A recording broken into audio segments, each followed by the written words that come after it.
अस्सलाम वालेकुम।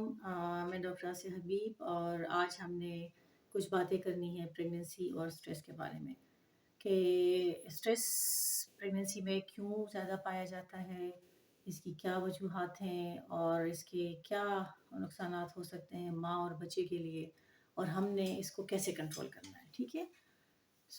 देखा प्रज्ञा, हम बहुत सारी ख़वातीन आती हैं हमारे पास, और ऑल्दो स्ट्रेस के लिए वो नहीं आती, लेकिन हम देखते हैं कि समहाउ वो बहुत ज़्यादा ज़हनी तनाव, ज़हनी टेंशन का शिकार होती हैं।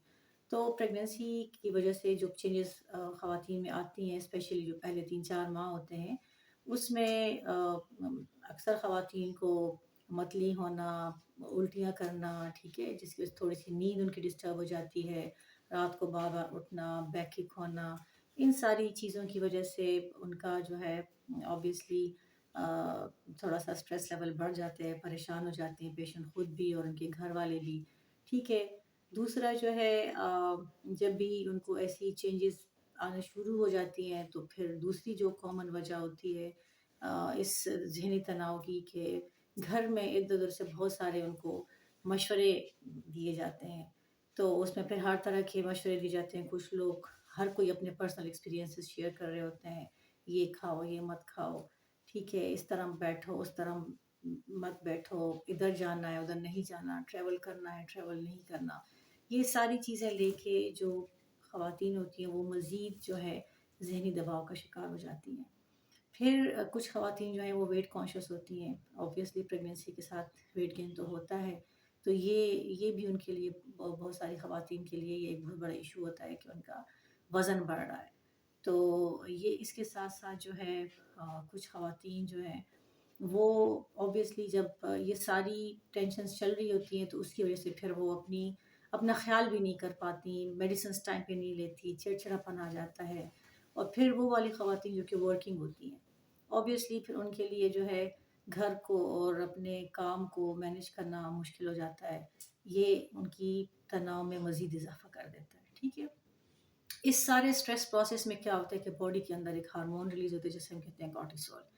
तो कॉर्टिसोल जो है वो नॉर्मली एक बॉडी का एक नॉर्मल स्ट्रेस का रिस्पॉन्स होता है, जो कि हमारे स्ट्रेस को कंट्रोल करने के लिए होता है। लेकिन अगर ये स्ट्रेस आपका कॉन्स्टेंटली चलता रहे तो फिर इसके आपके जिस्म के ऊपर बहुत सारे नुकसानात भी होते हैं। ठीक है।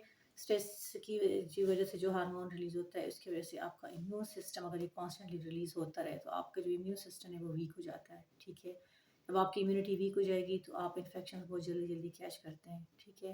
आपका ब्लड प्रेशर ज़्यादा हो जाता है, आपका ब्लड शुगर लेवल जो है वो ज़्यादा हो जाते हैं। ठीक है। और ना सिर्फ माँ बल्कि बच्चे पे भी इसका इफ़ेक्ट होता है। बच्चा जो है उसकी डिलीवरी जो है वो टाइम से पहले होने के चांसेस बढ़ जाते हैं, और ऑब्वियसली जब बच्चा टाइम से पहले डिलीवर होगा तो प्री मेच्योर बेबीज़ के अपने इतने बहुत सारे इश्यूज होते हैं जो कि आपको मज़ीद परेशानी का शिकार कर सकते हैं। ठीक है। और ऐसे बच्चे जो हैं, ना सिर्फ ये कि प्री मेच्योर डिलीवरी, बल्कि आगे जाके जब वो बड़े हो रहे होते हैं तो उनमें रिसर्च ने से ये साबित हुआ है कि ऐसे बच्चे जो हैं उनमें बहुत ज़्यादा बिहेवियरल चेंजेस पाई गई हैं। ठीक है। तो उनकी ये डेवलपमेंट को भी इफ़ेक्ट करता है, उनके बिहेवियर्स में भी काफ़ी सारी चेंजेस पाई गई हैं। स्ट्रेस जो है वो माँ और बच्चे दोनों के लिए नुकसानदेह है। अब आपने इसको कंट्रोल कैसे करना है? ठीक है। कंट्रोल करने के लिए जो है आपने खुद, आप अपने स्ट्रेस को कंट्रोल करना ही आपके अपने हाथ में है। आपने अपने बहुत ज़्यादा सोचना नहीं है इन चीज़ों के बारे में। जो आपको प्रॉब्लम्स आ रही हैं, तो बेहतर ये है कि आप अपने डॉक्टर से मशवरा करें। अगर आपको जो दिल ख़राब हो रहा है, जो भी आपका प्रॉब्लम है, प्रेगनेंसी रिलेटेड इश्यू, कोई भी आपके कंसर्न्स है, आप जाएँ, अपने डॉक्टर से डिस्कस करें ताकि वो आपके लिए इसको सॉर्ट आउट करें। ठीक है। दूसरा ये कि आपने जो है अपने आप को बिज़ी रखना है। ठीक है। ये सारा कुछ आपके अपने हाथ में है। आपने अपने आप को बिज़ी रखना है उन एक्टिविटीज़ में जिससे कि आप रिलैक्स फ़ील करती हैं। जो भी आपकी हॉबीज़ हैं, बुक रीडिंग है, ठीक है, कुकिंग है, ड्राइंग है, जो भी आपकी पेंटिंग है, जो आपकी एक्टिविटीज़, आप अपने आप को उसमें बिज़ी रखें। फिर वो वाले लोग जो कि आपको लगता है कि उनकी बातों से आपका स्ट्रेस लेवल बढ़ जाता है, ऐसे लोगों के साथ थोड़ा-सा अपना उठना-बैठना थोड़ा-सा अवॉइड करें। और जो आप लोग जो जिन लोगों के साथ बैठ के यू फील रिलैक्स, ٹھیک ہے، ان لوگوں کے ساتھ آپ اپنا اٹھنا بیٹھنا کنٹینیو رکھیں تاکہ آپ ریلیکس رہیں، ٹھیک ہے، اپنی جو بھی پرابلمز ہیں ان کو شیئر کریں، ٹھیک ہے، کچھ ایسی ایکسرسائزز ہوتی ہیں، کچھ لائٹ ایکسرسائز، واک ہو گئی، یوگا ہو گیا، یہ بڑے ہیلپ فل ہوتی ہیں آپ کو ریلیکس کرنے میں، کچھ بریدنگ ایکسرسائزز ہوتی ہیں وہ بھی کافی ہیلپ آؤٹ کرتی ہیں پیشنٹ کو، ٹھیک ہے، اور آخر میں اگر ان ساری چیزوں کے باوجود اگر آپ اسٹل آپ کا جو اسٹریس ہے وہ کنٹرول نہیں ہو پا رہا تو پھر الٹیمیٹلی ہمیں آپ کو کچھ دوائیاں شروع کرنی پڑتی ہیں، کیونکہ پریگنینسی جیسی بڑھتی جاتی ہے یہ اسٹریس آپ کا بڑھتا جائے گا اور الٹیمیٹلی آپ کے لیے نقصان دہ ہوگا، ٹھیک ہے، سو ٹیک ہوم میسیج یہ ہے کہ آپ نے پریگنینسی کو ایک نارمل فزیولوجی کی طرح لیں، ساری خواتین اس پروسیس سے ہو کے گزرتی ہیں، ٹھیک ہے، تو یہ کوئی اب نارمل چیز نہیں ہے، تھوڑے بہت پرابلمس آتے رہتے ہیں لیکن ان پرابلمس کا سلوشن ہے، اور سلوشن کے لیے آپ خود